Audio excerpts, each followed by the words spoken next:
Mais est-ce que pour autant, parce que Dieu nous protège, parce que Dieu nous garde, que nous n'allons pas respecter les mesures sécuritaires? Est-ce que parce que Dieu nous garde, parce que Dieu nous protège, que nous allons continuer à nous saluer et mettre les mains sur nos bouches? Est-ce que parce que Dieu nous protège, que quelqu'un va tousser à côté de moi et je vais lui dire tousse encore? Est-ce que parce que Dieu nous protège, que quelqu'un sera enrhumé à côté de moi et plein de fièvre, que je veux lui dire ça ne fait rien? Non. L'équilibre.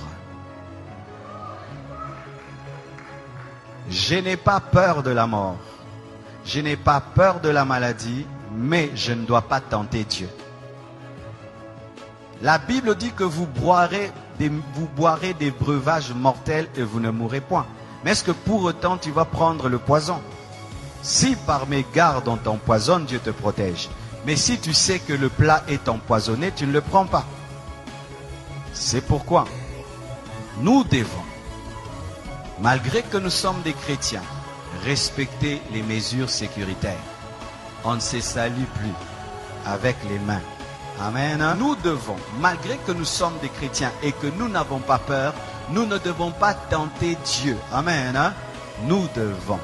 Alors nous ne devons pas nous moquer de ces églises. Nous entendons en Europe, elles ont fermé. Ah, le pasteur n'a pas la foi. Le pasteur n'a pas la foi. Le pasteur n'a pas la foi. En Europe, il y a des gens qui ont été contaminés à l'église. Il y a des prédicateurs qui ont été contaminés. Il y a des familles de pasteurs qui ont été contaminées. Ce n'est pas parce que tu es chrétien que tu es fou.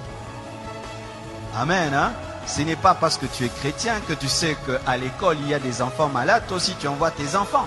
Ce n'est pas parce que tu es chrétien que tu es médecin que tu ne vas pas porter le cache-nez. Ce n'est pas parce que tu es chrétien que tu ne vas pas laver les mains. Ce n'est pas parce que tu es chrétien que tu ne vas pas veiller sur ta santé. Sinon, il ne faut pas manger. Dieu va te nourrir. Il ne faut pas te laver. Dieu va te laver.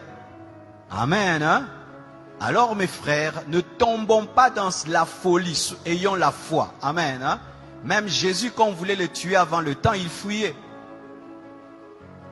Jésus fuyait la mort quand ce n'était pas le temps de mourir. Il n'a pas dit, je suis le crucifié, tuez-moi. Non, quand il était bébé, il a fui la mort. On l'a amené en Égypte. Chaque fois qu'on voulait le tuer avant le temps de Dieu, Jésus évitait, il fuyait. Mais quand le temps est venu, il a accepté la mort. Et la Bible dit ceci, soyez simples comme des colombes, prudent comme le serpent. Donc si demain on nous dit qu'il faut respecter un maître, tu respectes un maître. Amen. Si demain on dit, eh bien maintenant il y a des millions de personnes, même au Congo, les églises ferment, on ferme. Fermer l'église, ce n'est pas fermer la foi. Fermer un bâtiment, ce n'est pas fermer l'église, parce que l'église n'est pas un bâtiment. Je vais venir là. Amen. Parce qu'il y a des gens qui, au nom de la foi, ils vont aller tenter Dieu et Dieu va leur prouver ce verset de Matthieu 4, versets 5 à 7.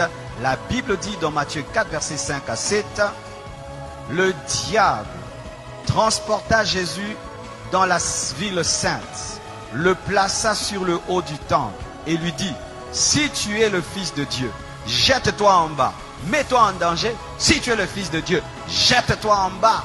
Mets-toi en danger, Dieu te protège, car il est écrit, il donnera des ordres à ses anges à ton sujet, et ils te porteront sur les mains. Il lui présente une promesse de protection. Maintenant il dit, mets-toi en danger, parce que Dieu a dit qu'il va te protéger quand tu seras en danger. De peur que ton pied ne heurte contre une pierre. Jésus lui a dit quoi? Tu as raison, je vais te prouver que je suis Fils de Dieu, je vais me jeter et les anges vont venir. Il a fait ça. Il a dit quoi? Tu ne tenteras pas le Seigneur ton Dieu. C'est dire quoi? Tu n'obligeras pas Dieu à agir.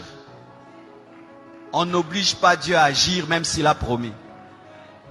Dieu, tu as dit que 1000 tombent à ma droite, 1000 à ma gauche. Tu vois 50 personnes en train de tousser là-bas, à d'éternuer. Tu viens là-bas, robo-bo-bo-bo. Aux Covid-40. Amen. Parce que même j'ai écrit sur internet, vous savez la conférence qui était prévu à Montréal a été annulé. Ils m'ont appelé, ils m'ont dit c'est annulé parce que la loi là-bas a interdit pour la sécurité du peuple. Et les gens disent, oh, si vous étiez des hommes de Dieu, il fallait que vous puissiez, il fallait quand même tenir cette action-là, même si tu la tiens. Mais les gens ne vont pas venir. Et même s'ils viennent, ici ils viennent, et alors tu vas mettre en danger la vie des gens pour prouver que toi tu as la foi. Prends tes propres enfants, fais-leur ça. Moi je ne suis pas un fou, je suis un homme de foi. Il y a une différence entre folie et foi. Amen. Hein? Alors mes frères et sœurs, Jésus ne s'est pas jeté parce que Dieu a dit qu'il allait le protéger. Mais si on le poussait, Dieu allait le protéger. Mais là on ne l'a pas poussé. C'est-à-dire tu te retrouves dans un endroit et tu as mis toutes les mesures, mais tu touches sur un poignet. Et il y avait quelqu'un qui a laissé là le Covid. Toi tu touches, tu ne savais pas. Et puis tu mets là, Dieu te garde. Mais si Dieu te dit attention, le poignet est sale, prends vraiment l'alcool, lave. N'aimez pas le sang de Jésus, lave. Le sang de Jésus agit quand tu ne sais pas. Mais quand tu sais, utilise l'intelligence et la connaissance. Vous entendez cet équilibre, hein? Alléluia. Sinon tu vas aller au ciel avant. Amen. Je suis allé dans un hôpital, je trouvais un frère de l'église, il avait un cache-nez. Je vais dire, frère, tu manques la foi? Non, il a la foi, il a la foi. Mais est-ce que parce que tu as la foi, tu n'as pas porté des chaussures? Pourquoi vous portez les chaussures? Pas seulement parce que c'est beau, pour ne pas marcher sur le feu, ne pas marcher sur la saleté, ne pas marcher sur des épines, ne pas marcher sur des pierres qui font mal. Mais comme tu es chrétien, marche pieds nus, parce que Dieu va te protéger, tu ne vas pas te blesser. Tu as le zèle de l'évangile. Tu as les chaussures, le zèle de l'évangile. Amen. Hein? Donc, vous ne devez pas tomber dans une fausse foi qui est en soi tenter Dieu. Amen.